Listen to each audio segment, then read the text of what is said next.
So hey guys, today I'm going to be unboxing and reviewing the Umi Super. Rather than using a conventional cardboard box, Umi have chosen to use a metal tin to display the phone. The first thing inside the box is the Umi Super smartphone itself. Underneath the cardboard insert we have the USB-C cable, which will be used for charging and syncing the phone. Following that we have the quick start guide along with the SIM removal tool. The phone is priced at around £180 at the time of filming, and I'll leave an Amazon link below so you can go and check it out yourself. On the front we have a plastic screen protector which will protect the 5.5 inch 1920 by 1080 Full HD display. So let's talk specs.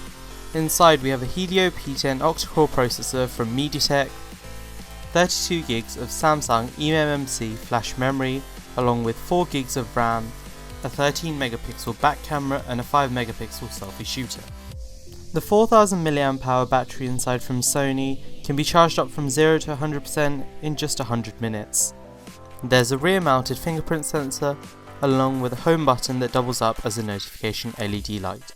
The phone runs Android 6.0 Marshmallow with a very light Umi skin on top. The setup process is fairly quick, and that means you don't have to wait too long to use your new phone. During the initial setup process, you are prompted to set up your fingerprint so you can use it for unlocking the phone. Although you are required to put a PIN, a password or a pattern into the phone just in case the fingerprint sensor doesn't work. As with other Android smartphones, you are prompted to put your finger on the sensor about 10 times so the sensor can read your finger from all different angles. Once that's done, you can restore all your data from another Android smartphone you may have, or you can set it up as a brand new phone. In my case, I restored from my Zuck Z1 as it meant that I had all of my applications already installed on the phone. Taking a look around the phone, we have the camera, dual LED flash, fingerprint sensor, Umi logo along with a microphone around the back of the phone. On the bottom of the phone we have the USB-C port along with the microphone and mono speaker. On the left hand side we have the programmable button along with the SIM card and micro SD card slot. The chin of the phone houses the Harlequin LED light, which also doubles up as a capacitive home button. On the top we have the auxiliary port. Whilst on the right hand side we have the power button along with the volume rocker. Lastly we have the earpiece and 5 megapixel camera on the front of the phone. The Umi Super bears a striking resemblance to my Zuck Z1, which is not a bad thing really. Although the Super is a much better smartphone in nearly all aspects. The Super is a couple of millimeters shorter than the Z1 along with having much sharper tapers. This allows me to have a much better grip on the Super's body in comparison to the more curvy Z1. The speakers are one of the things that let this phone down, as they're quite quiet and they don't have as much bass as I would have liked them to. And that, along with the fact that it's only a mono speaker, makes it very hard to recommend this phone just based on the speakers. On the first day it had absolute terrible battery life, but thankfully that wasn't a trend that carried on for too long. On the third day I had absolutely amazing battery life and I was able to get 2 days of heavy usage using this phone. The standby times on this phone are also amazing. I mean, I lost maybe 1 or 2% over about a 6 or 7 hour period, which is absolutely fantastic. The charging speeds are also really good on this phone. I was able to get 1% per minute I had it plugged in, and this is much faster than my iPhone 6s, which only charges about 8 or 9% every 10 minutes. The fingerprint sensor on this phone is also really fast and accurate. I had about 95% accuracy when using the sensor. This puts it right alongside the iPhone 6s and Galaxy S7.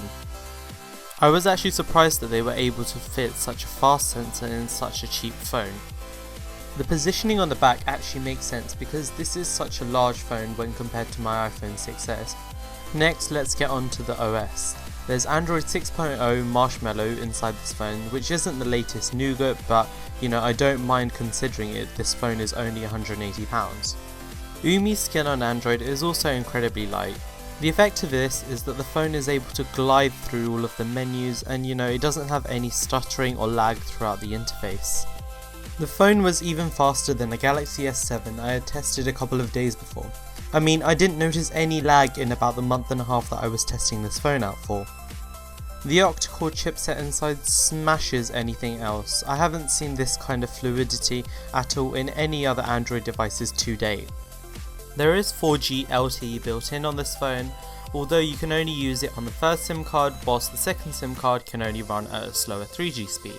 The second SIM card slot can also double up as a microSD card slot, which means that you're able to expand on the 32 gigs of internal memory. Although out of the 32 gigs you only get under 25 gigs of usable storage. There is built-in data aggregation, which allows you to use your 3G or 4G connection along with your Wi-Fi to download apps and other documents much faster. There is a capacitive home button, back button and menu button, although the back and menu don't have any LED behind them, unlike the home button.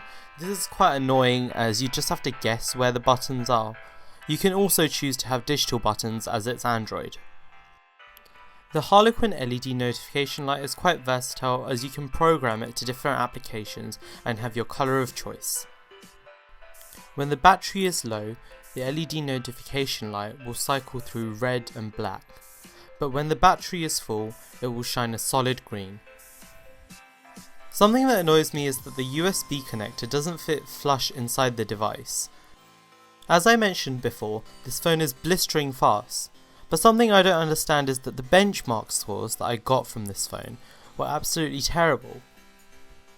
I know that synthetic benchmarks don't mean that much in terms of actual real world performance, but there must be a reason why it's not performing as well. I think that the reason behind it is that these applications are optimized to work on Snapdragon phones, rather than the MediaTek processor that's inside here. The iPhone 7 obliterates the Umi Super in terms of benchmark scores. It scores a multi-core score of 5600 and a single core score of 3430 compared to the 707 and 2234 of the Umi Super.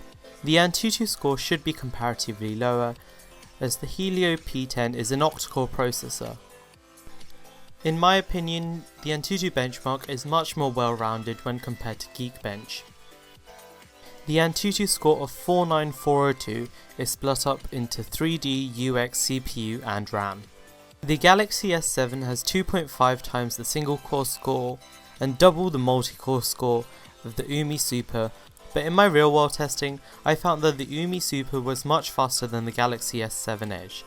I think this is down to the fact that Samsung adds a lot of bloat, or as it likes to call it, features, onto Android, whilst Umi has kept a pretty stock experience. The camera quality on this phone is a real letdown. The majority of pictures I took looked like they had some sort of Instagram filter applied on them. The macro performance of the camera was okay. I mean, you had to tap to focus, but then autofocus wouldn't work properly and it was just a pain to take a photo. The shutter wasn't, incredibly fast. But I was able to get some good usable photos like the ones you're seeing on screen now. And for the quick picture on Facebook or Snapchat, this is absolutely fine. The last thing I want to talk about is the display. The display is made by Sharp and it's a 1920 by 1080p display. This really helps to conserve battery life, as it means that it doesn't have to push more pixels in a Quad HD display like the Samsung Galaxy S7 or the Note 7. The display is made out of Gorilla Glass 3. This means while it's been in my pocket alongside my keys and my headphones, it hasn't scratched the screen at all. I can see the Umi Super's display with ease in bright daylight, unlike my iPhone 6s, which even at full brightness is a struggle to see outside. One thing that annoys me about this phone's display is that it's a pentile display. This means when the phone screen is not on, you'll see a really weird pattern on the screen. I really like the saturation of the display. It's the middle point between Samsung's completely oversaturated displays and the iPhone's completely neutral displays. It makes colours pop a bit. The advantage of being slightly chunky is that I'm able to hold it in my hand without worrying that I'm going to drop it and break it, unlike my iPhone 6s, on which I've always had a tempered glass screen protector along with the case on. The screen to bezel ratio is much higher on the Umi Super, which means that only for a slightly bigger phone you're able to get a 5.5 inch compared to the 4.7 on the iPhone 6s. You may be asking yourself, who is this phone aimed for? Somebody looking for flagship specs? Or somebody who just wants a phone to get by? I mean, I could recommend this to anybody because of the fact that it's got flagship specs but it's only £180. I mean, what couldn't you like in this? The only letdowns were the speaker and the camera, and I don't use the camera all the time, and if I want to listen to music I'll plug in headphones. So it's a really well-rounded package, and I'll leave Amazon links in the description below. If you've got anything else to add, please leave it in the comments below, and I would really appreciate it if you could press the subscribe and like button to see future videos.